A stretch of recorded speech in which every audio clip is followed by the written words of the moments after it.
Hello everyone, welcome back to another episode of Billy's Bites. I know it's been a little bit since I've last made one, but we're getting back into it. So tonight I decided to be a little fancy and make my own version of chicken parm. Unfortunately, I didn't have any cheese, either mozzarella or parmesan that I could put into it, but that's okay. So I'm just going to have a nice vegetable-based pasta sauce. I just used a can, totally fine.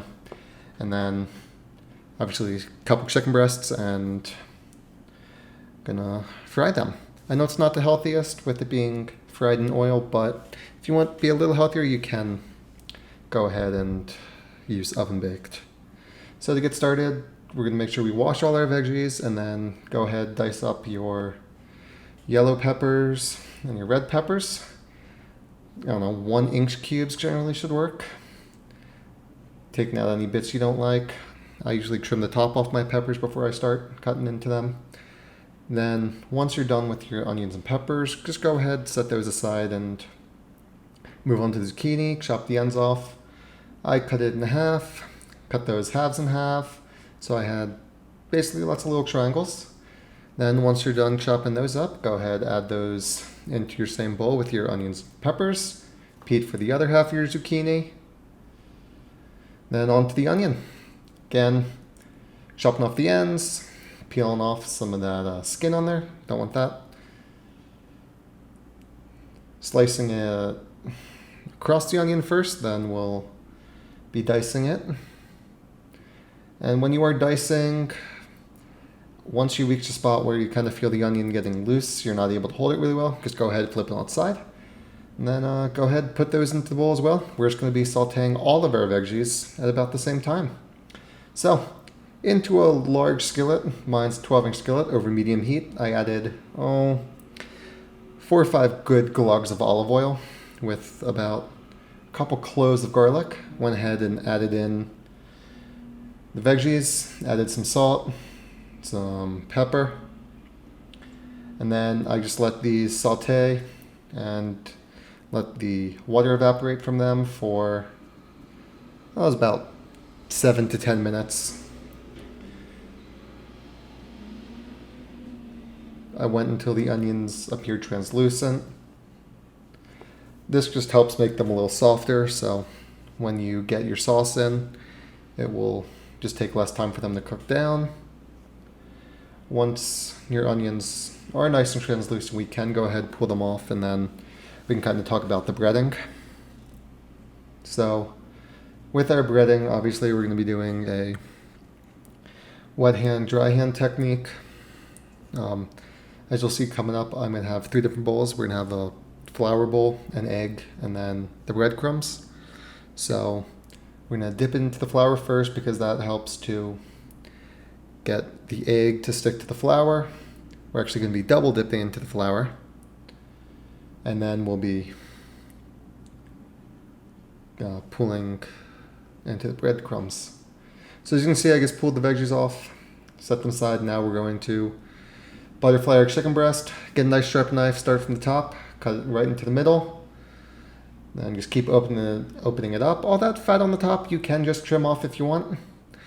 And now we do want to tenderize the chicken. Helps just to get some nice even halves. As you can see, I started using the back of the knife, then decided that wasn't working, so I just used my fist. If you have a meat tenderizer and mallet, definitely go with that. Finished cutting that through, and now we're on to that egg wash and breading I was talking about. So, as you can see, I got the flour, the egg, and the breadcrumbs. Go ahead, dip your first chicken breast in the flour. Coming up right here is the moment I realized I forgot to season my breadcrumbs. So, went ahead, put some garlic powder, some thyme, and some oregano in there, as well as some pepper and some kosher salt. Then I got back to breading my chicken. So grabbed it out of the flour, dipped into the egg, flipped it, let the excess egg drip off, and then back into the flour it goes. As you can tell, it's kind of getting clumpy on that, just from that egg and flour coming together. Now back into the egg, and then over into the breadcrumb bowl. We are going to go ahead, rinse, repeat with the second breast. Flour, egg, let it drip off. Back into the flour. And then back into the egg. And finally into the breadcrumbs. Get the push down so make sure everything's sticking on both sides. Go ahead, flip them over. And then will come the really fun part where we get to start frying things up. This is also a pretty hectic part of the process because you've got your sauce simmering, you're gonna have your pasta going into the boiling water, and then obviously you're gonna be frying things. I just went with tomato and basil canned sauce. I added some thyme, some oregano, some red pepper flakes, as well as some sugar to kind of cut the acidity. Once your pasta is nice and wet, go ahead and put it down into the pot. Cook that for about 13 minutes. Then once your oil is at temperature, go ahead and lay the pieces in. Make sure you're gently dropping them in so you don't get any oil splattering. That oil is around 200 degrees.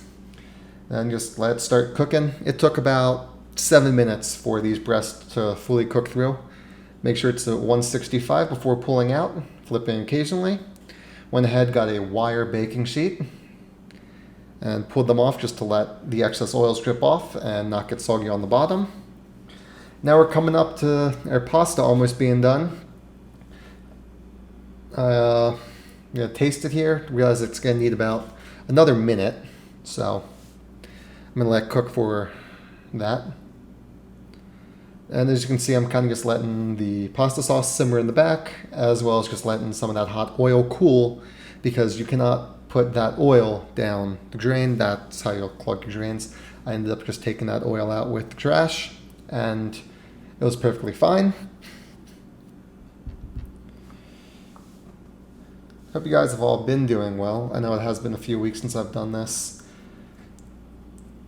I just had some stuff going on, and I got some new technology, so we're now trying this out with something new. Once your pasta is done, go ahead, turn off the heat.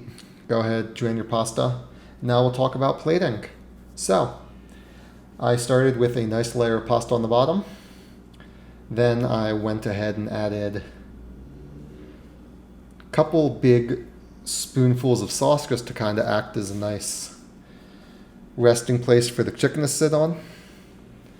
Then went ahead and grabbed one of the fried chicken breasts, placed that on top, and then grabbed another scoop of sauce, put that on top. Like I said in the beginning, I don't have any cheese, but if you did, it would be a great time to put some cheese on top. Maybe throw it in the microwave or under a broiler if you're using an oven-safe serving dish. Get that nice melted cheese on there, and then dig in. Thank you guys so much for watching. I hope you guys enjoyed this episode. As always, I'll have the ingredients down below so you can recreate this. And I'll also have the email for the show. Feel free to reach out with any comments, questions, or concerns.